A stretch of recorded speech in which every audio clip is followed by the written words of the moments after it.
ബ്രിട്ടനിലെ വിവിധ നഗരങ്ങളിൽ തീവ്ര വലതുപക്ഷ സംഘങ്ങളുടെ ആക്രമണം തുടരുന്നു. കുടിയേറ്റ വിരുദ്ധ കലാപത്തിൽ 100-ലേറെ പേരെ പോലീസ് അറസ്റ്റ് ചെയ്തു.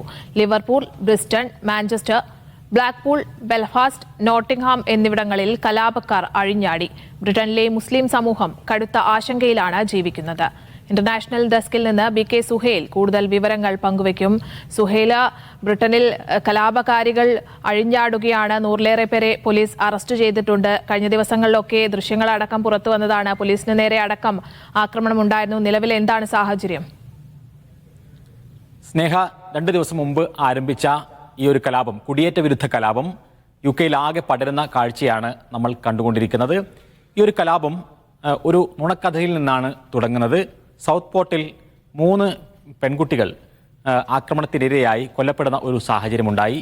ഈ ആക്രമണത്തിന് പിന്നിൽ കുടിയേറ്റക്കാരനായ ഒരു മുസ്ലിമാണ് ഇതിലെ പ്രതി എന്ന തരത്തിലുള്ള ഒരു വ്യാജ പ്രചാരണം ആദ്യഘട്ടത്തിൽ സോഷ്യൽ മീഡിയയിൽ തീവ്ര വലതുപക്ഷ സംഘങ്ങൾ അഴിച്ചുവിടുന്നു. യഥാർത്ഥത്തിൽ അവിടെ തന്നെയുള്ള സ്വദേശിയായ ഒരു 17-കാരനാണ് ഈ ആക്രമണത്തിന് പിന്നിലെന്ന് എല്ലാവർക്കും വ്യക്തമായിരുന്നു. പോലീസ് അക്കാര്യം അറിയിക്കുകയും ചെയ്തു. പക്ഷേ യാഥാർത്ഥ്യം പുറത്തു വന്നതിന് ശേഷവും ഈ ഒരു നുണക്കഥകൾ ഏറ്റുപിടിച്ചുകൊണ്ട് UK-യിലെങ്ങും വലിയ കലാപത്തിനാണ് തീവ്ര വലതുപക്ഷ സംഘങ്ങൾ ശ്രമിച്ചത്. അതിനെ തുടർന്ന് കുടിയേറ്റക്കാർ താമസിക്കുന്ന കേന്ദ്രങ്ങൾക്ക് നേരെ കല്ലെറിയുക, അതേപോലെ തന്നെ കുടിയേറ്റക്കാർക്കെതിരെ ഹീനമായ മുദ്രാവാക്യങ്ങൾ മുഴക്കിക്കൊണ്ടുള്ള പ്രചാരണ പ്രവർത്തനങ്ങളും അതേപോലെ തന്നെ റാലികളും സംഘടിപ്പിക്കുക. ഏറ്റവും ഒടുവിൽ കുടിയേറ്റക്കാരുടെ അല്ലെങ്കിൽ മറ്റിടങ്ങളിൽ നിന്നും വന്ന് പ്രത്യേകിച്ച് മുസ്ലിങ്ങളായിട്ടുള്ള ആളുകളുടെ കടകൾക്ക് നേരെയും ഹോട്ടലുകൾക്ക് നേരെയും തീ വെക്കുക അടക്കമുള്ള കലാപ പ്രവർത്തനങ്ങളിലേക്ക് ഈ തീവ്ര വലതുപക്ഷ സംഘങ്ങൾ മാറുന്നു. ബ്രിട്ടനിലെ സർക്കാർ കെയർ സ്റ്റാമർ പ്രധാനമന്ത്രി അടക്കം രാജ്യത്തെ അഭിസംബോധന ചെയ്യുകയും ഈ ഒരു കലാപത്തിൽ നിന്നും അക്രമകാരികൾ പിൻവാങ്ങണം, തീവ്ര വലതുപക്ഷ സംഘങ്ങൾ പിന്മാറണം എന്ന് ആവശ്യപ്പെട്ടിട്ട് പോലും അതിന് കലാപകാരികൾ തയ്യാറാവുന്നില്ല. വിവിധ ഇടങ്ങളിൽ പോലീസ് അവരെ നേരിടാൻ ശ്രമിക്കുന്നുണ്ട്. സുഹേൽ, UK എന്ന് പറയുമ്പോൾ നിരവധി മലയാളികൾ അടക്കം ഉള്ള ഈ സ്ഥലമാണ്. അപ്പോൾ അത്തരത്തിൽ ഒരു ആശങ്ക കൂടിയുണ്ട്. കഴിഞ്ഞ മണിക്കൂറുകളിൽ, കഴിഞ്ഞ ദിവസമാണെന്ന് തോന്നുന്നു, ഒരു മലയാളി യുവാവിന് നേരെ അടക്കം ആക്രമണം ഉണ്ടായി എന്ന റിപ്പോർട്ടുകളൊക്കെ ഉണ്ടായിരുന്നല്ലോ.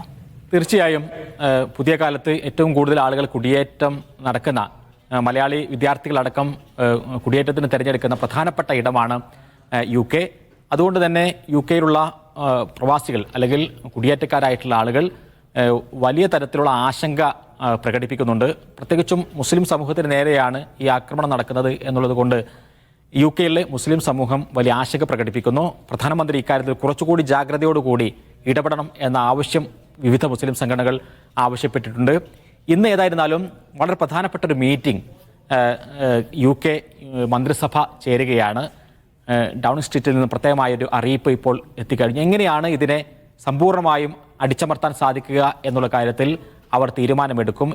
ഇതേപോലെ തുടരാൻ സാധിക്കില്ല എന്ന് പറയുന്നുണ്ട്. വിവിധ ഇടങ്ങളിൽ വ്യത്യസ്ത സംഘടനകൾ മുസ്ലിം സമൂഹത്തിനും അതേപോലെ തന്നെ കുടിയേറ്റക്കാർക്കും അനുകൂലമായി അവർക്ക് പിന്തുണ അറിയിച്ചുകൊണ്ട് ഫാഷിസ്റ്റ് വിരുദ്ധ സംഘങ്ങൾ രംഗത്തു വരുന്നു എന്ന ആശാവഹമായ കാഴ്ച മറുഭാഗത്തുണ്ട്. ഈ അക്രമകാരികളെ അല്ലെങ്കിൽ തീവ്ര വലതുപക്ഷ സംഘങ്ങളെ അടിച്ചമർത്താൻ അവിടെ തന്നെയുള്ള UK-യിൽ തന്നെയുള്ള വെള്ളക്കാരായിട്ടുള്ള ആളുകൾ തന്നെ രംഗത്തു വരുന്നു എന്ന് പറയുന്നതും ആശാവഹമായ കാര്യമാണ്. ഏതായിരുന്നാലും ഇതൊരു വലിയ കലാപത്തിലേക്ക് നീങ്ങിക്കഴിഞ്ഞാൽ പ്രവാസികളുടെയും അതേപോലെ തന്നെ കുടിയേറ്റക്കാരുടെയും എല്ലാം ജീവൻ അപകടത്തിലാകുന്ന സാഹചര്യങ്ങളുണ്ടാകും. അത് തടയാനുള്ള തീവ്രമായ ശ്രമത്തിലാണ് പോലീസും അതേപോലെ തന്നെ UK-യിലെ ഭരണകൂടവും ഇപ്പോഴുള്ളത്. ശരി, UK-യിൽ കുടിയേറ്റ വിരുദ്ധ കലാപം അഴിച്ചുവിട്ടിരിക്കുകയാണ് തീവ്ര വലതുപക്ഷ സംഘടന. അത്തരത്തിൽ ഇപ്പോൾ 100-ലധികം ആളുകളാണ് നിലവിൽ അറസ്റ്റിലായിട്ടുള്ളത്. ഇന്റർനാഷണൽ ഡെസ്കിൽ നിന്ന് ബി.കെ. സുഹേലാണ് വിവരങ്ങൾ പങ്കുവച്ചത്.